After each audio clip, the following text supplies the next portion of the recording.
convert 45 meters per second to kilometers an hour. We know that there are 1,000 meters in 1 kilometer. We also know that there are 3,600 seconds per hour. So to convert our units, we start with what we were given, which was 45 meters per second. Then we will multiply by a fraction that will cancel out our units. First, we will start by canceling the meters by putting kilometers on top and meters on the bottom. Then we will multiply by another fraction relating seconds to hours. Here we will cancel out the seconds by putting them on top and hours on the bottom.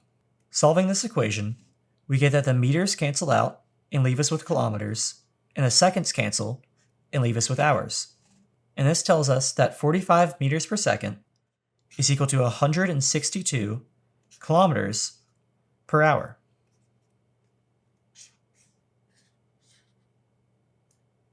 If you found this video helpful, don't forget to leave a like, subscribe, and let me know in the comments what topics you'd like to see next. Thanks for watching.